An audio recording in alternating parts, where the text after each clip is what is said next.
بالله من الشیطان الرجیم بسم الله الرحمن الرحیم. دا ټیم مونږ د ریاض دلې په حجره کې ناست یو سکۍ کې. ریاض خو خانزستانه دې باره کې تپوس کوم د دې موجوده ګورنمنټ په باره کې چې آیا دا کومه مهنګایي چې دا د دې باره کې ستاسو لکه څه خیالات دي چې 3 کاله د دې ګورنمنټ وشو او د مهنګایي په پورته روانه ده خو لکه څه کمې نه کوي. ما سیوا د مالګې نه چې پای کې صرف اضافه نه ده شوې، نور هر یو څیز په بر روان دی، که غوړي دي که اوړه دي که هر څه دي، هر یو چیز په بر روان دی. آیا دې باره کې لږ غوټې روښنایي راته واچوئ؟ اعوذ بالله من الشیطان الرجیم بسم الله الرحمن الرحیم.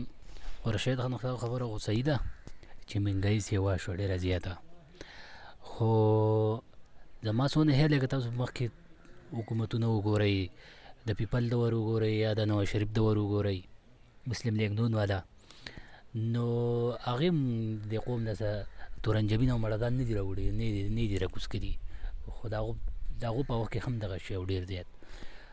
خو زما څونه هیله دی سړي عمران خان د حکومت لږ داسې لاین ته کړی دی، داسې پته لګي چې یاره لږ لاین ته دی، او مهنګایي خو نوره ډېره زیاته ده. دا د خبره چې یاره مهنګایي ډېره زیاته ده او دغه دی. خو زما څونه هیله چې دې سړي ته 3 کاله وشو، 2 کاله ورته نور خبر کول پکار دي چې 2 کاله کې دا نور څه کوي.